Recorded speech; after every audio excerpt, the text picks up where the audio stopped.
Hello and welcome to another great edition of Beyond the Hype. Yeah, every time I tell you it's going to be great, but trust me, every time I deliver, and today will be no exception. I'm Alfred Edmond Jr., Senior VP and Executive Editor at Black Enterprise, and we have a very special guest, someone who is known to the Black Enterprise audience, one of the legendary financial services company CEOs. I'm going to break out. He was surprised, pleasantly so, that we have the cover he was featured on in October 2011, with him. Chris Williams was among our 75 most powerful blacks on Wall Street. His company was our 2015 Financial Services Company of the Year. We've had the pleasure of covering his company over the years as he's done just major things as the nation's largest black-owned investment bank. Please welcome to the show the CEO and founder of Loop Capital, Jim Reynolds. Al, thank you so much. I really appreciate that warm, generous introduction. You know, this discussion with you harkens me way back to those days, particularly that cover. You know, as you held that cover up, I looked pretty young back then. That was, I think my hair was all jet black. I don't know if I had a mustache or not, but it was, it was some amazing times back then. We look back at those pictures from back in the day, and we're like, "Oh, I was looking kind of pretty fly back in the day." Oh, I was pretty cool back then, man. I was a killer. I was killing those days. So there you go. Don't worry, you're not doing too bad today. You're doing good. Oh, thank you. Thank you. Again, our audience, listen, we're talking about Loop Capital, and we'll talk a little bit about that. But we're actually having you on because of an exciting new venture you're a part of, Cocoa 5. A premium hydration beverage, coconut water based electrolytes. I'm an athlete, as you can see. My natural bodybuilding is my sport, so I'm all I can see that. All health and wellness, particularly for African Americans. So I'm looking forward to that.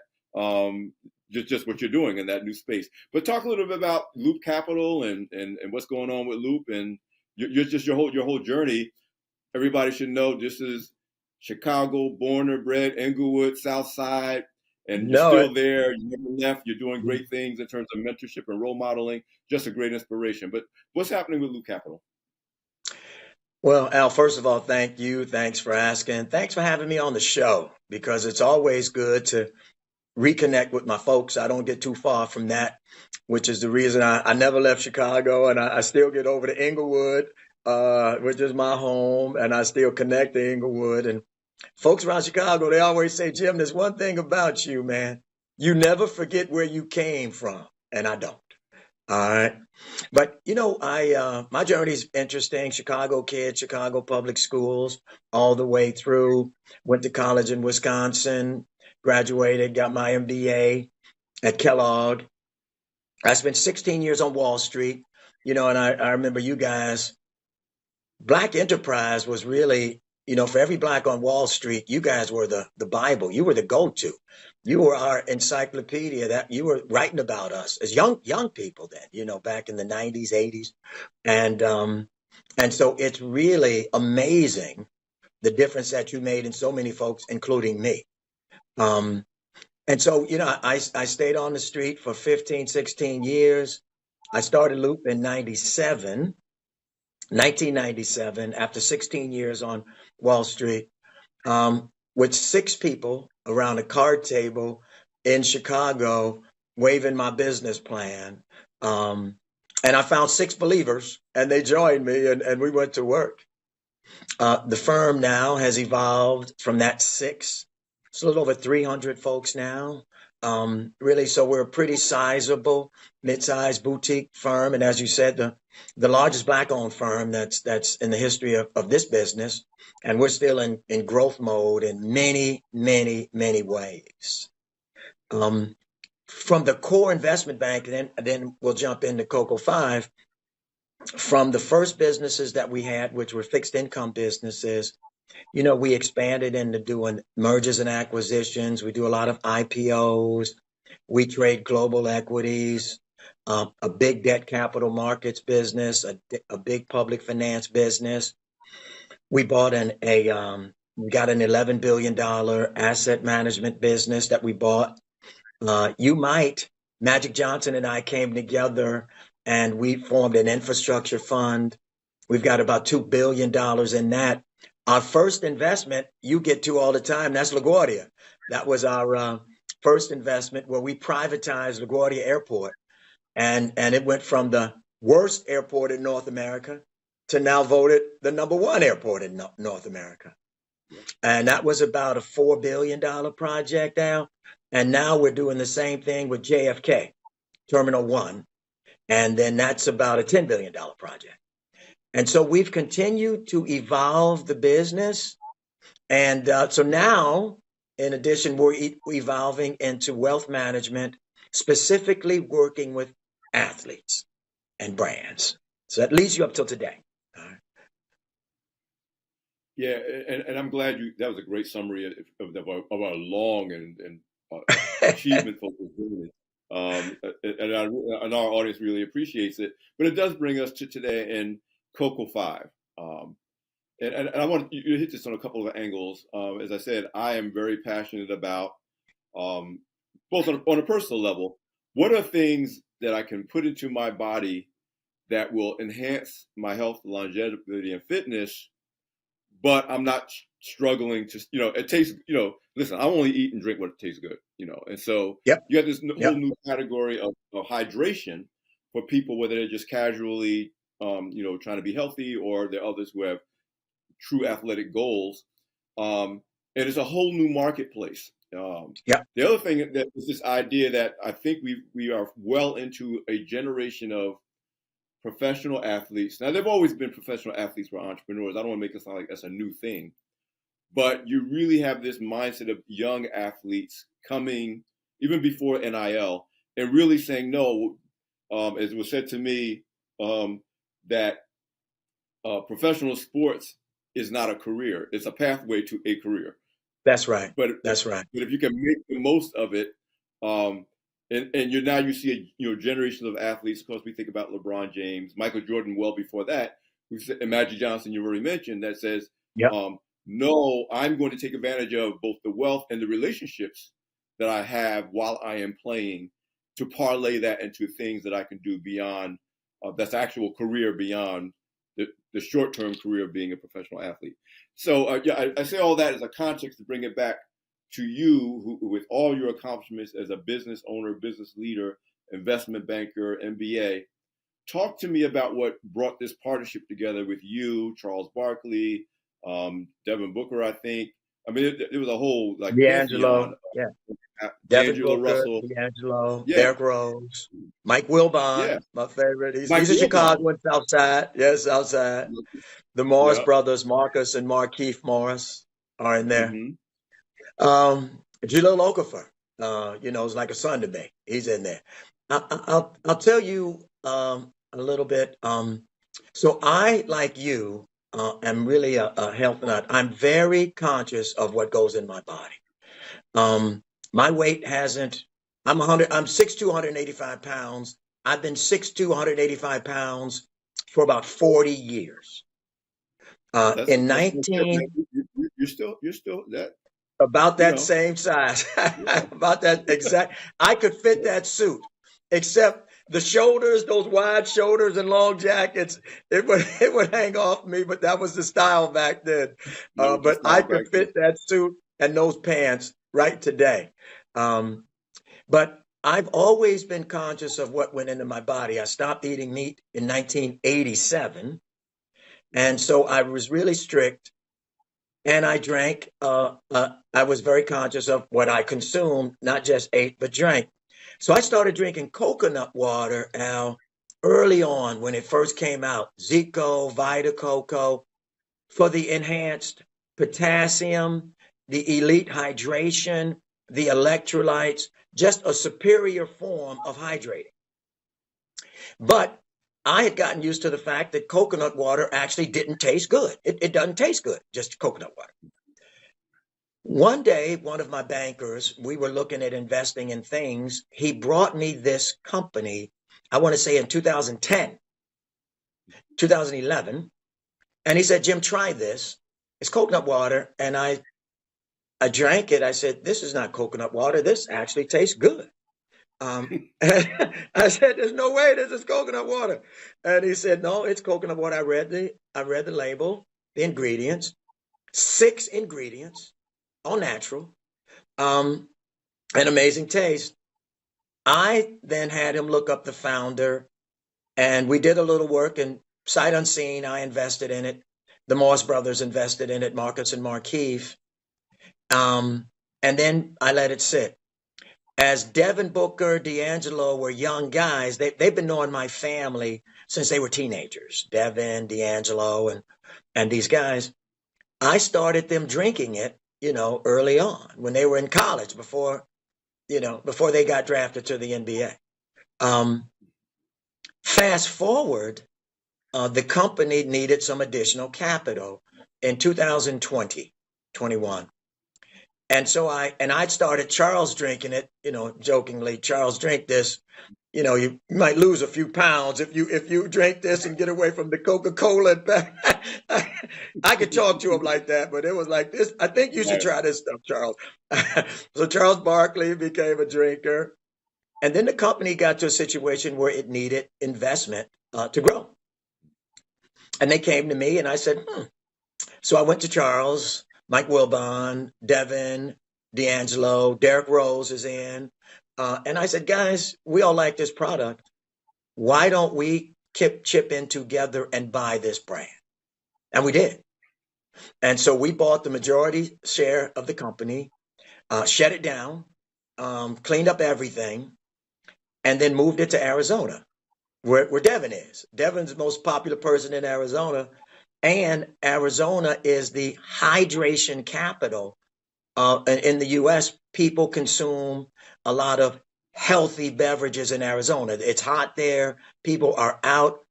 If you go to Arizona, Al, you're going to see more people biking, hiking, running outside than any place else. And so we kind of came in, took it over, and it's been great since then. Yeah, I know a lot about Arizona. First of all, I'm a mentor to Dr. Dorothy Tillman, another great Chicagoan who just got Oh her yeah, she's a good doctoral friend. degree. Yeah, at Arizona State University at the age of 17.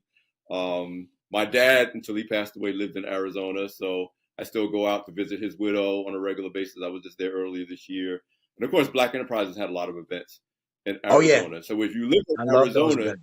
you take hydration seriously because it is hot, and Yes, it's a yeah, matter of health and lifestyle. Because if you're not cognizant, especially in the hottest days of the year, it yeah. actually can be catastrophic.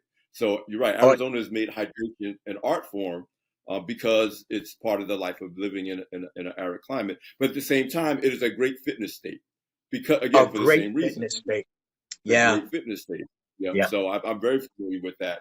Um, and again, as an athlete myself, like I said, my main hydration source is water. That's right. I stopped drinking soda coming out of college. I was like, Me too. I stopped drinking soda. My attitude was like, and if I'm going to drink fruit juice, it means I'm going to eat the fruit. Like, don't take That's all right. the good stuff Thank you. out and just give me the water, which is, fruit juice is basically sugar water. That's right. So I'm like, um, so, but again, as food science has evolved, as nutritional options have evolved over the decades, I've been thankful for the fact that there now are things that actually you can enjoy without feeling like you're hurting your health and fitness goals. And so That's I right. became a drinker of coconut water too. But you're right, you're drinking it. Yeah, it's good, but it's Right. not. But It's not the something you want to taste make a is steady not habit good. of. But Right. Yeah. No. You think it would be because you see coconut and candy bars, and you think, and then you drink the water, and you're like, not quite. uh, So not quite. I'm always very fascinated on two fronts. One, my own personal journey as an athlete, as a senior level athlete. But my other thing, which is my real goal of understanding that when we say health is wealth, it's not just a nice rhyme. That's The right. fact that you can be as productive as you are, and I can be as productive as I am mentally, physically, cognitively, is very intentional about what can be accomplished. I tell people your body wasn't meant to fall apart at age 40. It And sure wasn't. obviously, Absolutely. if you're intentional, you should be very productive and robust, despite the challenges of making it through life. You can be Yeah, resilient against disease. It doesn't mean you'll never get sick, but you're that's resilient. right. You recover faster. And so I have this whole crusade that I've been on most of my adult life around Black people in particular and Black men in particular leaning into their capacity to live more healthy and robust lives. And again, I'm not surprised that you're telling me, because you do look the same as you did 20 years ago, 30 years ago. You're a But, kind man. Uh, yeah, no, but it's true. But I tell people, when you see people like that, it's not accidental. right.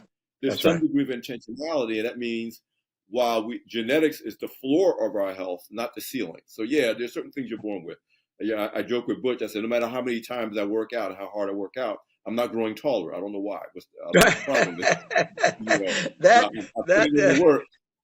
yeah, that Cocoa Five But cannot do. Al. the Cocoa Five couldn't do that. Again, your genetics are what they are. Your family history is what they are. Yeah, But we know only probably medical professionals will tell you probably about 20% of your health outcomes is based on stuff you can't control. The other that's right. 80% are things Yep, that we can control, and if we lean absolutely. into that. So I'm just I've always seen you from afar as a role model for long term health and Thank you. fitness, not only from what you look like, but what you're able to do, the level of energy. I tell you, it's about the level of energy you can bring to what you do That's every right. day. It's like your That's right. cognitive strength. It's your ability to think and solve problems that we've been kind of conditioned to believe that after a certain age you're supposed to decline. I said, no, that decline is a No, choice. You no. know, it's not a LeBron, requirement. It's not inevitable. yeah, LeBron isn't playing like he's playing at his age just because he was lucky in the gene pool. Yeah, his height, yeah, Right. okay, that's the gene pool luck, but he does a lot of things to take care of his body such that it can operate at that level. But Yes. when you think about what we were doing at Coco Five, it's the beginning of something else that we're doing with these athletes. So right now with Coco Five, with this start, and you'll see we're all over Instagram, and you'll see D'Angelo and Devin and Wilbon and Derrick out there. But we're in about 5,000 locations now. We could be in even more, but Al, what we found is let's go in the strategic right locations, the right stores, where we're going in stores, where people can actually see, that we're not going to go for the cheapest 10 for 10 beverages on the shelf, but read the bottle, take a look at the natural ingredients, try it. What's interesting is that we have these elite athletes that own the brand. We all own the company. Um, but our customer is a mom buying something that tastes good, is good for her family, really good for her kids, that they like to drink, and that she's happy that they're consuming it because it's good for them. Yes. That's our customer, and that's the audience that we're reaching.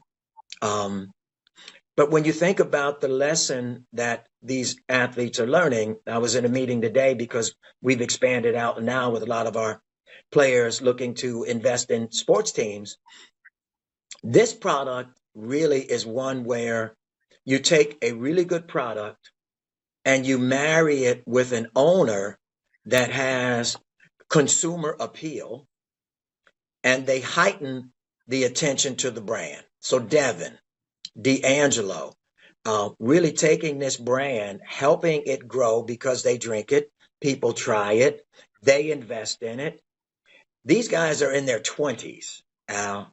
And so one of the difference between the players that you see now and the old days, I was with Alex English. He came over. Remember Alex English, the old Denver Nuggets? Yes, I do. Um, Yes, I do. and he told me we spent the weekend together. He said, Jim, back when I was coming up, he said about 100% of all my friends in the NBA, about 100% had their money stolen by their financial advisors. He says, because they didn't know. It was a guy who said he knew how to manage money and he's going to invest in this, and they gave it to him. So now the players are much smarter. They all have, Yes. because they make so much money now. A guy like Devin and Charles, these guys are 20 to 50 to $60 million a year with their salary and endorsements. So they have teams, but they really are smart enough now to say, I'm making a lot of money in my 20s. And if I'm lucky, I'll make it to 34, 35. Like I'm working with Derrick Rose now, and he's retiring after 16 years. Imagine this, Al. You've got a job, just as any job, and you retire after working for 16 years. That's unheard of, Yeah. except in sports. Yeah. But now you're 34, 35, and you're going to live another 50 years or so, and your money's got to last.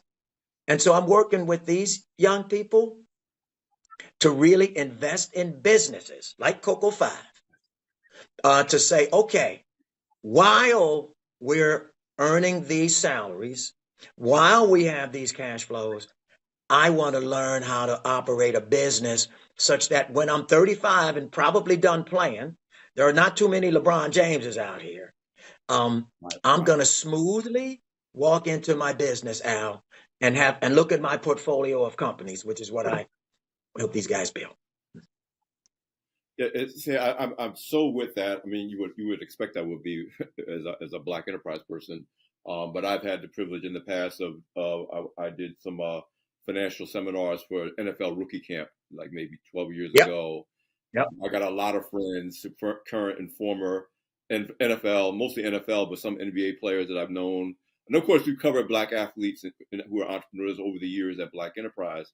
But that realization that you're working in a job, and I quoted earlier about professional sports not being a career but an opportunity. I just remember it was Herm Edwards who said that. He said professional sports is an opportunity, it's not a career. But this whole idea that you have your peak earnings could be over, like you said, in 16 years, 10 years, even 5 years, but the bills don't stop coming. The bills are They going don't to be coming stop for the rest of coming. your life. That's right. The question becomes, how do you finance a lifestyle and a life with this opportunity that's presented right. before you? And you're right, you got generations of young athletes coming out now who are at least more cognizant of that reality. And in fairness to the athletes of Alex English's generation, entrepreneurship became a necessity because they weren't making the kind of money that athletes are making. They had to work in the off season, Al. Yeah, absolutely. And then, of course, Butch Graves spent some time in the NBA before he went off to get his MBA at Harvard. And he used to tell me stories about guys getting their paychecks. This goes to your point about not really being sophisticated about money and literally wanting all their money in cash. And he's like, no, they're not going to give you a suitcase full of cash. They didn't even have a concept of what, And so we've come a long way. To the things that you're doing with the athletes that you're dealing with now. We've seen the other examples, and that does bode well. But I also think it bodes well, and this again in fairness to the Alex Englishes and previous generations of successful Black athletes. They didn't, before the 80s or the 90s, you would have had a Jim Reynolds to turn to. Right. You wouldn't have had a Jonathan Rogers. So we're talking about this concurrent growth and emergence of Black people in the financial services industry and in corporate America who didn't exist back in the day when, and so talk about that concurrent, the more sophisticated, educated, aware Black athlete, but also this community that, of course, Black Enterprise has covered over the decades of now there's a Black base of financial expertise at the top levels, whether they did it on traditional Wall Street or they built their own firms, that previous generations of Black athletes couldn't have drawn from in terms of accessing the capital to build the kind of business that you guys, or to acquire. You acquired an existing business. That's right. You could just go out and acquire a business and build it was not something that was necessarily on the table for, previous generations of Black athletes. Yeah, Al, your publication really is the genesis, the start for a lot of it. When Earl Graves started it, and I was a young person starting to just read what he was writing about the firms, the Black firms, when they were significantly smaller, but he um, really covered them well. And there just weren't many that were capitalized enough, sophisticated enough to do the things. And virtually all of them are now gone, which is a shame. A few of us are still around. Chris Williams is around. I'm around. But what we're seeing now, though, for the Black athletes, and I'll tell you what I have learned in working with them. If they have their druthers, they would prefer to work with Black investment professionals. That's their preference. So a lot of them that I know, like I knew Devin, D'Angelo, and these guys from when they were kids, but they are adults doing things, and they read and hear about Loop Capital, like you write, and some of the other things that we're doing. And they reach out and come to us and say, hey, I want to meet Jim Reynolds because I'm doing some things, I'm investing. I actually want to see if I could work with Loop Capital, if they were willing to work with me to enhance my portfolio because there's things I don't know. And I want someone that not just is going to say, give me my money and let me go, but also work with me personally to help develop the knowledge that I'm going to need to have in later life. Like with Devin Booker as a young guy, we took him to some of the CEO meetings. We had the meetings, and he sat in there with us as we're negotiating these things. And we're going to continue. Magic Johnson and I, and obviously he's older, but we go to the CEO meetings together and bring in young people and do those things. So now you have, and you covered them, Blacks that have private equity firms. My good buddy Marty Nesbitt's firm, Vistria in Chicago. You mentioned John Rogers and his firm, Ariel, one of the first, back, he's over 30 years, maybe 35 now, maybe more, that he's been around doing this. A lot of Blacks in private equity that they can work with now. Now there's a level of sophistication with the Black investment banks, Al, that just was not there. Even if you wanted to work with some, they just didn't have the scale or infrastructure to be able to do what you needed done. But now it's there, and we're competing at the exact same levels and doing the things that the KKRs and the Blackstones and the Carlyles and the Apollos are doing. We're doing too. So it's pretty Yes. cool. You mentioned, and I want to segue into something else. I know there's a passion of yours, but it connects to this conversation. I first met Magic, Magic Johnson, because Mr. Graves was one of his first entrepreneurial mentors when they did the Pepsi Cola bottling franchise in DC. Oh yeah, And I remember. Magic was he still to this day talks about, he leaned into, in a way that was very unusual for his generation of players, to this idea, me being able to get in the room with business leaders because I'm Magic Johnson, that window could close anytime. So I need to, take advantage of that now. And this idea of seeking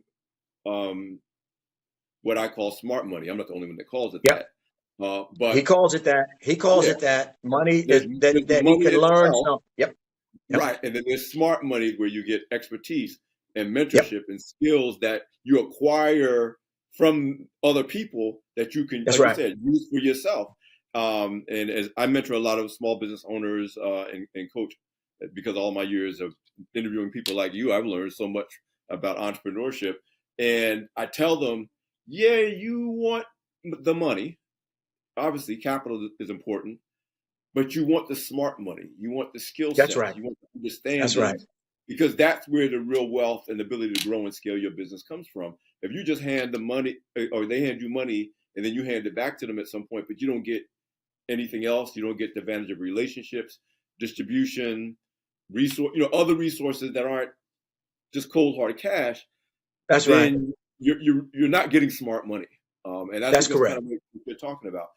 And you're also, again, circling back to the fact that you are still, you made it, if you will, in our African American vernacular, but you're still Chicago.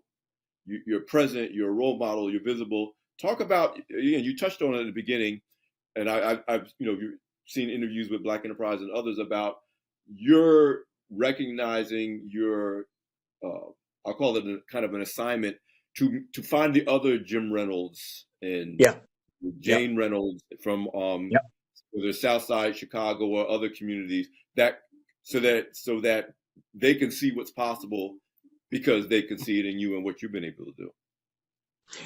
Al, I think that any, particularly African American business professional that has success, the worst thing that I think, and I don't see it much, but when I do see somebody just make money and then go to Florida or Dominican Republic or whatever and enjoy themselves, that's their thing. That's what they want to do, but that's not something that would ever appeal to me. To me, and one of the reasons I always stay in Chicago and on the South Side is that the good fortune that I have had, Al, I think I am supposed to share it with a lot of young kids that came up like me. We got a crisis in all of our urban cities with our Black youth. There's no doubt about that. That's well documented. But if guys like me don't come back and relate to them and pick them up and hold a hand out and support them, and then shame on me. And so Loop Capital in Chicago and other parts of the country is very, very actively engaged in community uplift, and particularly with our Black youth. The toughest communities we go to, we invest in, folks that have been in prison. So recently, Al, I got the highest award that they give in Illinois. It's called the Lincoln Leadership Prize, given to great Illinoisans. Obama got it. It's been given it's to some of the most esteemed people in the world. But in my speech, and I would encourage, it's out there on YouTube, Jim Reynolds' Lincoln Leadership Prize speech. I talked about this, and I talked about the South Side, and I talked about our youth and how it is that we needed to invest in them. I talked about what happens inside of prisons. I spoke about the fact that I wanted to go inside a prison, maximum security prison, to find out, or medium, to find out how they can have our young people from the age of 18 to 20 and have them for 5 or 10 or 15 years in that prison, and they come out with no skills. I needed to go in there on my own, Al, and see, you've got these young people 24 hours a day, 7 days a week for 10 years. You could teach them anything because they're almost kids when they get there. What are you doing with them? And how it is that I could help, because I do have a platform, influence what happens in a prison with skills taught to these folks when they're in there so that they don't go back, when they get out. And our youth. And I'm very engaged, Alan. You got me on my soapbox now, but with preschool and violent behavior. You know what's interesting, Al, I'll say this, and folks that listen to the podcast, I'd urge them to, when you look at the arc of a 16, most of the violent crime in Chicago is committed by young people 16 to 21, 22, 13 to 21, 22. But if you look at the arc of what happened to them early in life, they were behind the educational curve from the time they were 8 years old, 7 years old, 6 years old. So I'm a big proponent of preschool for our youth, to get them ahead of the academic curve by the time they're 7 or 8, such they stay in school and stay at their grade levels. So, I think it's critical for organizations like mine and for people like me to be very visible in the community, very visible, because they can see it. I came from Inglewood. Whatever they went through, Jim Reynolds went through it too. So, yeah, that's a big deal. No, I share your passion. Again, everybody who knows me knows I'm serious about mentorship, and they say, well, where does that come from? Now, where I was born and raised in my hometown, my beloved hometown of Long Branch, New Jersey, which in that county is considered a city. So it was urban, but it's not a city on the scale of Chicago. But still, some of this made some issues. And I was raised in a working poor household, oldest of 4 children, single mother in a working class community. And for a whole lot of reasons, I should have ever become the editor-in-chief of Black Enterprise. I should never have gotten, and I tell people, to me, mentoring is like I'm Harriet Tubman on the Underground Railroad. Yeah, I got out. Yeah. I went off to Rutgers Mhm. University, went to a great college, great career, great home. But if all I do is get out and I'm not going back That's right. wherever back is to say, Yep. okay, I got out, so can you, and let me make that easier for you. Like you said, shame on me. And That's and right. and look at generations, and of course that's what Mr. Graves, our late founder, stood for. It's the Yeah. idea we need to Yeah. elevate the Jim Reynolds of the world so others can see and say, you may or may not be aware of this, but I've been at Black Enterprise long enough that I hear the stories that people say when they say, "Oh, I saw that issue with Jim Reynolds on the cover, and it Yeah. made me think differently about what was possible for me." I don't know if you know Yep. Eugene Profit, who had the Profit Funds. I know Gene. Yeah, he great company. We Okay. traded a lot with them. I haven't been in touch with him for a while, but I know Gene, a great guy. Yes. Well, he'll tell you every time I see him, I tell him he helped me pay for my oldest daughter's college education because I was invested in his fund. But I didn't Smart know his move. backstory until he told me we were at actually a fundraiser in honor of the late Reginald F. Lewis. We were there together. He was getting an award from the Reginald Lewis Foundation, and he told the story that he was then playing professional football with the New England That's Patriots right. Yeah. and knew that his career was coming to a close. Didn't know what he was going to do, and he said, I read this story, the one that's over my shoulder now, about this guy, Reg Lewis. And he Yep. said, and that was the light that came on that said, that's what I'm going to do to, when I finish football. And Yep. I've heard it over and over again when people talk about it was that particular article or that particular list or that's, you know, turned on the light to there's more possibilities for me than what I've been told or what I've been shown in my neighborhood and Absolutely. my upbringing. And so again, I knew that about you because of the times that you've spoken at Black Enterprise events, but it is so critical. You listen, I don't begrudge people to say I don't want to live here anymore, but I do have a problem when you say I never want to go back and I never I want agree. to. I'm with you on that, Al. That's the thing that gets me. That's the one that Yeah, gets me. Yeah. yeah, I agree. yeah. I agree.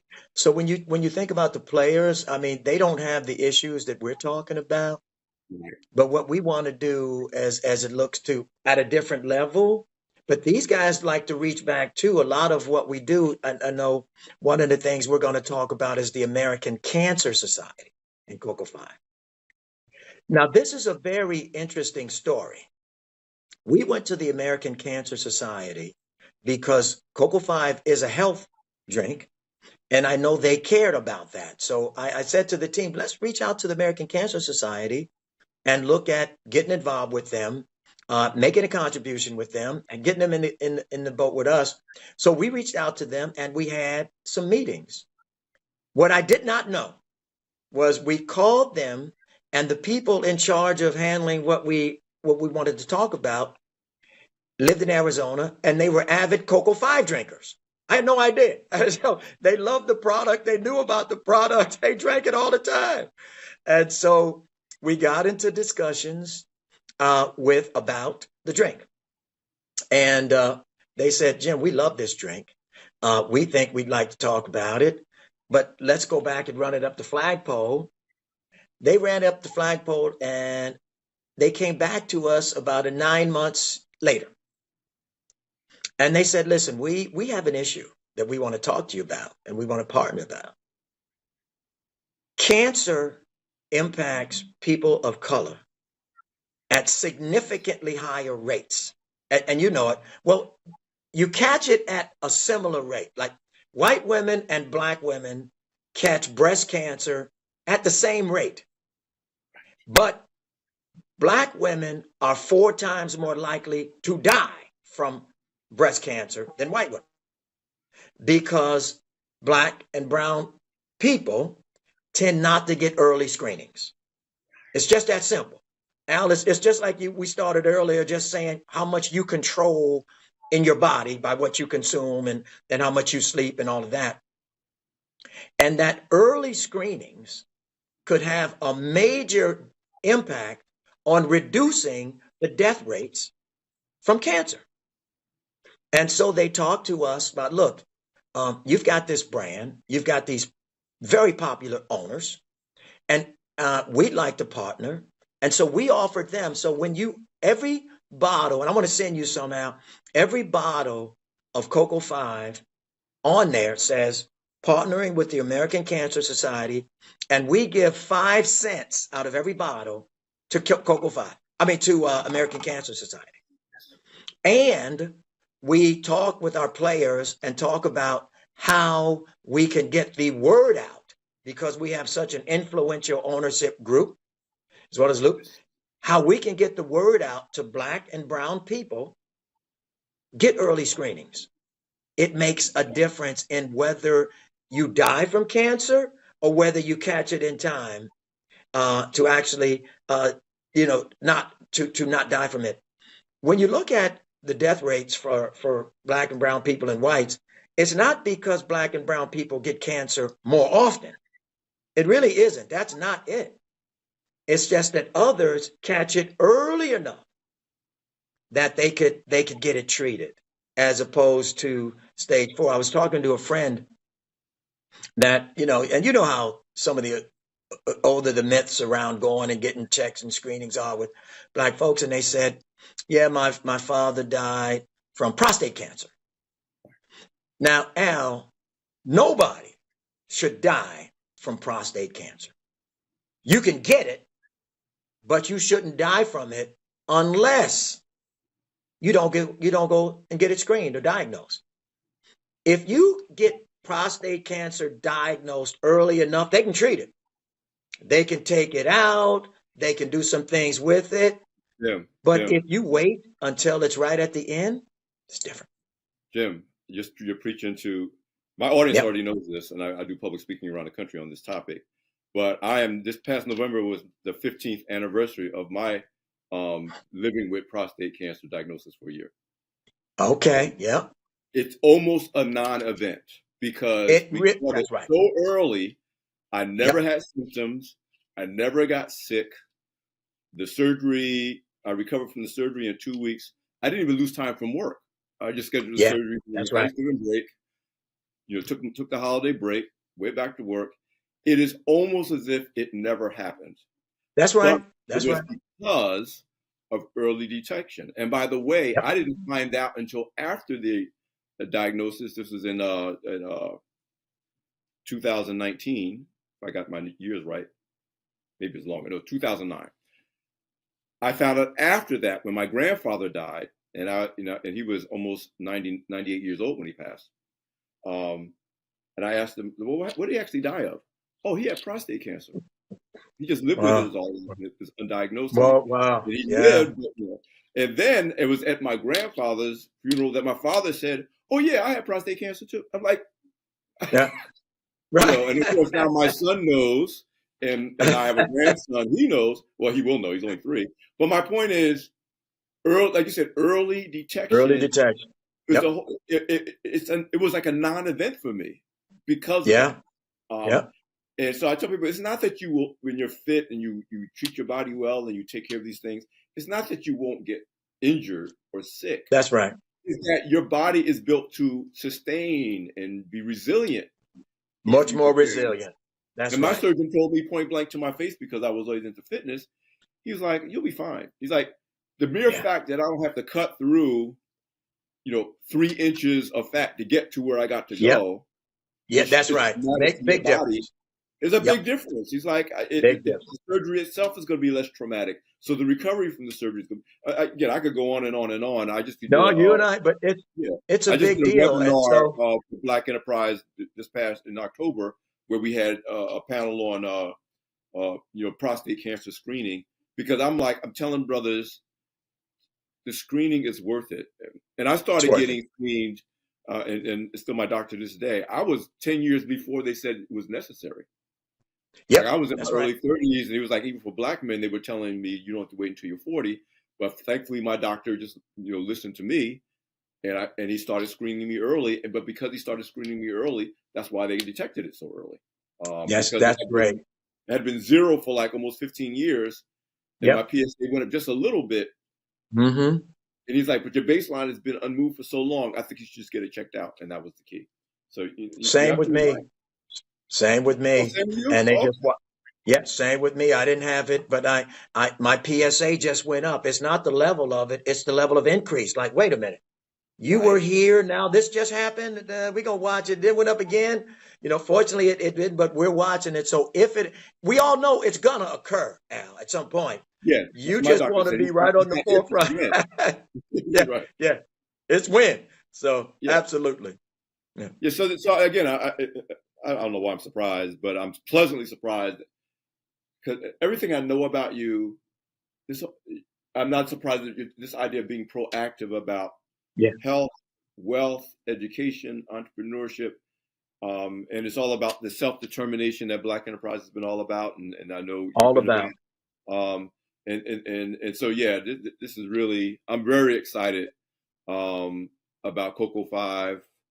Thank you. I appreciate you sending me free, but I'm gonna buy it. I believe in spending some money with to I, support I won't fight Black you on that, businesses. Al. I won't I fight know you on you that. won't. Look, I'm an investment banker, so we've learned we don't turn down money. So okay, good, all right. That's right. But That's right. I But if know it's it's about interviewing.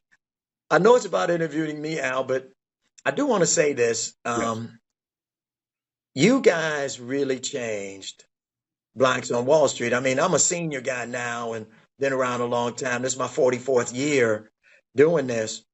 But early on, when you didn't see anybody, you didn't know what was going on. And Earl was so prescient in saying, I'm going to cover this. He changed so many lives and added so much energy. That Reggie Lewis issue, the issue that Chris and I were on the cover of, I had so many people that came and said to me, and I know they said to Chris, and we're still friends, boy, I wanted to be on Wall Street because I saw you guys in Black Enterprise. And I wanted to be an investment banker because I saw what you covered.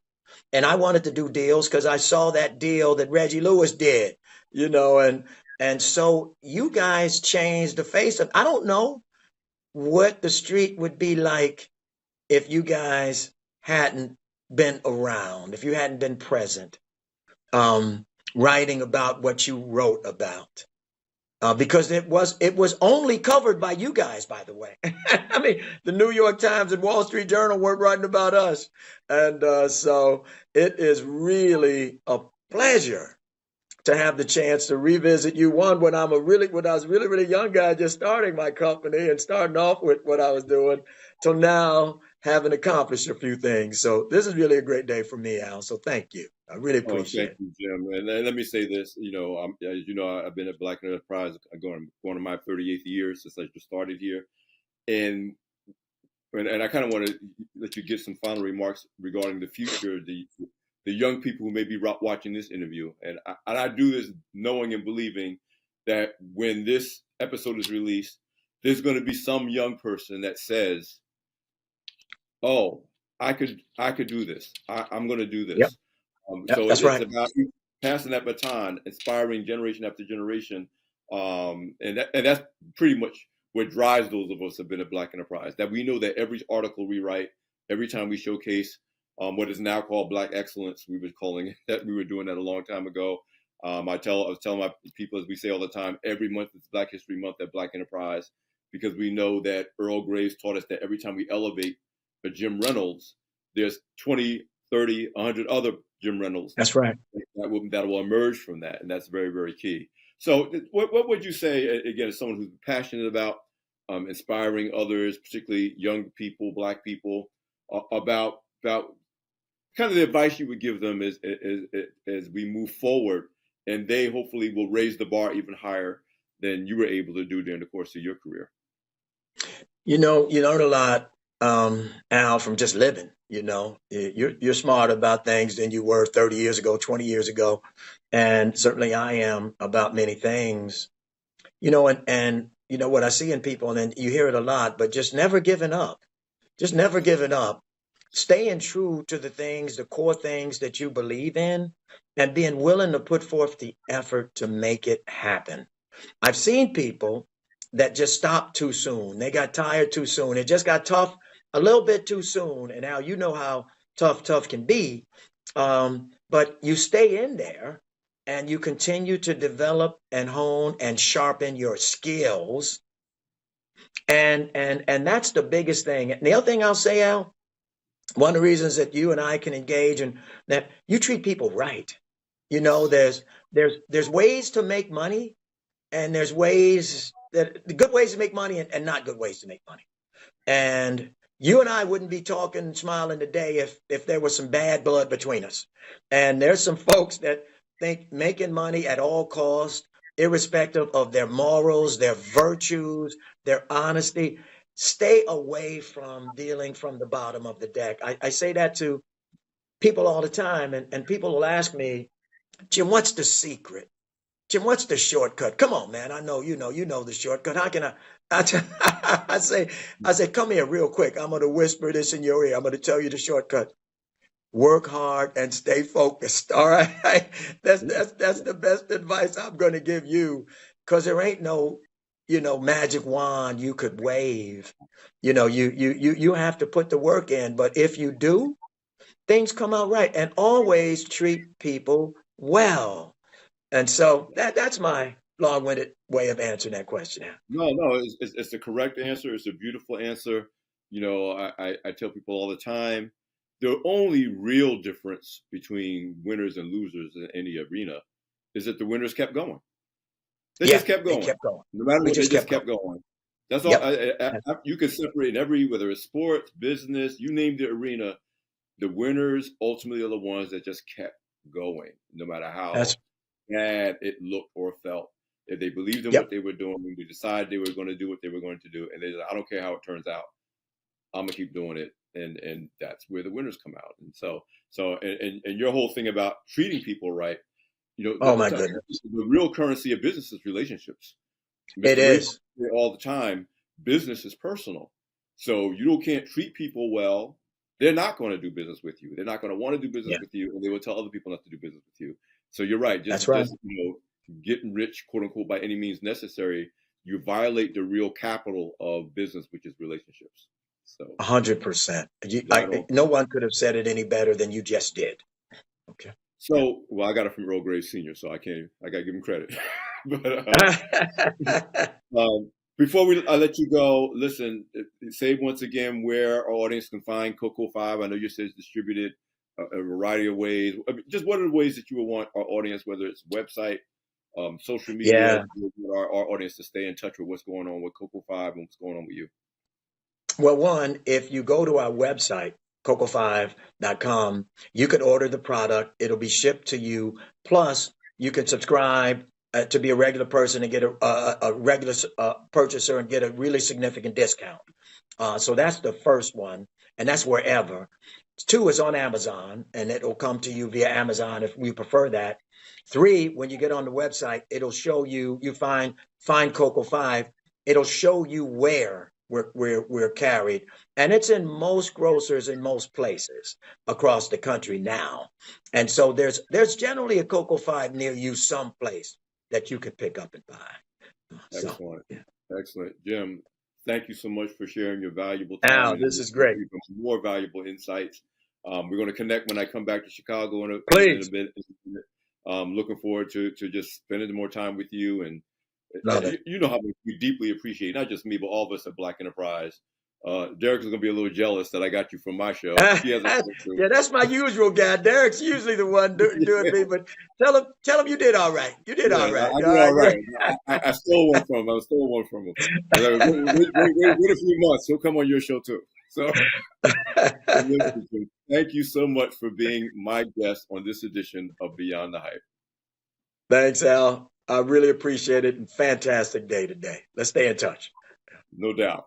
So once again, I promised I delivered another great edition of Beyond the Hype. I'm Alfred Edmond Jr., Senior VP Executive Editor at Black Enterprise. You can catch this episode and all past episodes of Beyond the Hype and other Black Enterprise shows, including Sisters Inc. and The New Norm at blackenterprise.com, or you can subscribe to the Black Enterprise YouTube channel and see all this stuff, all the great shows that we do on a weekly basis. Thanks for listening. We'll see you next time. Take care of yourself. Bye-bye.